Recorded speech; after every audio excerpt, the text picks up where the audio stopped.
After 20 long years, ladies and gentlemen, I present to you the perfect Spider-Man suit.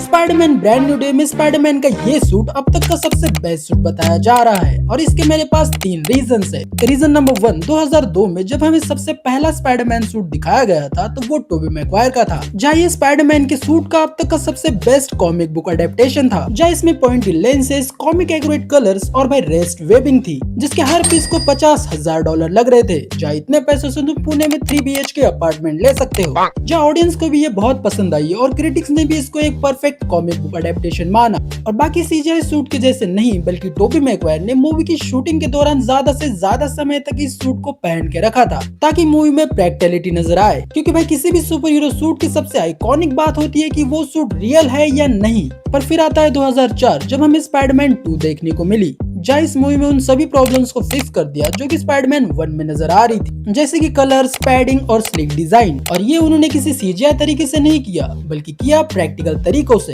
जो कि हमारी perfect suit के लिए पहली रिक्वायरमेंट है कि सूट को रियल होना होगा। और इसके बाद स्पाइडरमैन 3 में हमें one of the best symbiote suit देखने को मिला, जब मूवी के कॉस्ट्यूम डिजाइनर ने मूवी के ओरिजिनल सूट को ही ब्लैक एंड व्हाइट में कन्वर्ट कर दिया था। और कॉस्ट्यूम डिजाइनर ने इतना परफेक्ट काम किया कि लोगों को आज भी डाउट होता है कि ये सूट रियल था या फिर सीजीआई। और क्योंकि स्पाइडरमैन ब्रांड न्यू डे का ये सूट सीजीआई नहीं है तो ये हमारी पहली रिक्वायरमेंट में पास हो जाता है, जो कि इस सूट को रियल होना होगा, साथ ही सूट को अच्छा भी दिखना होगा। और इसीलिए हम पूरे 6 साल का जंप लेते हैं 2014 में। द अमेजिंग स्पाइडरमैन अभी थिएटर्स में लगी है और लोग पागल हो रहे हैं। पर क्यों? क्योंकि मूवी अच्छी थी? नहीं। या फिर इसलिए क्योंकि Andrew Garfield as Spiderman play करने वाले थे?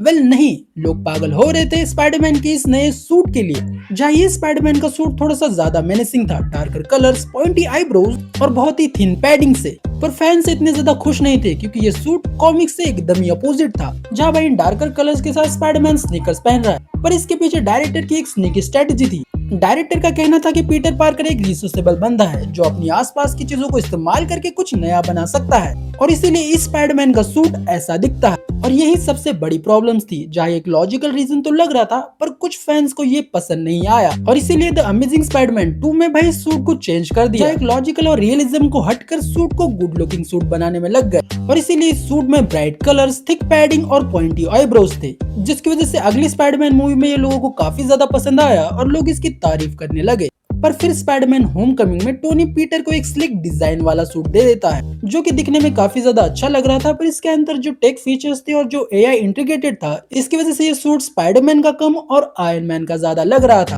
और इसी वजह से फैंस ने इस सूट को इतना ज्यादा पसंद नहीं किया। और स्पाइडरमैन ब्रांड न्यू डे का ये कॉस्ट्यूम अपनी पिछले 20 साल की गलतियों से सीखकर एक परफेक्ट एग्जाम्पल नजर आता है, जहाँ इसने इंस्पिरेशन ली अपने टोबी मैगवायर और एंड्रयू गारफील्ड के सूट से। और ये हम इस सूट में जगह जगह पे नोटिस भी कर सकते हैं कि कैसे ये सूट उन दोनों सूट का मिक्सचर है। और इसी के साथ ये हमारी दूसरी रिक्वायरमेंट में फिट हो जाता है कि सूट को अच्छा दिखना होगा। पर फिर आती है अपनी full and final requirement, suit के बनने के पीछे की स्टोरी, जो कि टोबी मैगवायर के पास थी, एंड्रयू गारफील्ड के पास थी और अब टॉम हॉलैंड के पास होने वाली है। उससे पहला सूट अपने टोनी स्टार्क ने दिया था, दूसरा सूट भी अपने टोनी स्टार्क ने दिया, तीसरा सूट उसने अपनी टोनी की टेक्नोलॉजी यूज करके बना लिया। पर ये वाला सूट पीटर पार्कर खुद बना रहा है, वो खुद फैब्रिक ला रहा है, वो खुद सिलाई कर रहा है और वो खुद पूरी डिटेलिंग्स पे ध्यान दे रहा है। और वो इस सूट से सीखेगा और अपने सूट को और भी बेहतर बनाते जाएगा। वो अपनी हर एक गलती से सीखेगा, हर एक मिस्टेक से सीखेगा और हमें एक परफेक्ट स्पाइडरमैन सूट बना के देगा। क्योंकि टोबी मैगवायर और एंड्रयू गारफील्ड के स्पाइडरमैन से मिलना इस टॉम हॉलैंड के स्पाइडरमैन के लिए सबसे बेस्ट चीज थी, क्योंकि अब वो टोनी चाचा के रहमो करम पे नहीं पड़ रहा है, बल्कि वो एक स्पाइडरमैन है जो खुद के डिसीजंस खुद ले रहा है। और क्योंकि ये सूट बेस्ट सूट होने की तीनों रिक्वायरमेंट पूरी कर लेता है, जिसमें रियलिज्म कि सूट को रियल होना होगा, गुड लुकिंग कि सूट को अच्छा दिखना होगा, और मोटिवेशन कि उस सूट को मायने देने के लिए उसके पीछे एक स्टोरी होनी चाहिए। और इसीलिए स्पाइडरमैन ब्रांड न्यू डे का ये सूट अब तक का सबसे बेस्ट स्पाइडरमैन सूट है। बाकी आप क्या सोचते हो उसके बारे में कमेंट्स में बताना, और ऐसे इंटरेस्टिंग वीडियोस के लिए सब्सक्राइब कर देना। मैं आपका प्यारा दोस्त वीके मिलता हूँ जल्दी एक नए वीडियो में, तब तक के लिए जय हिंद और वंदे मातरम।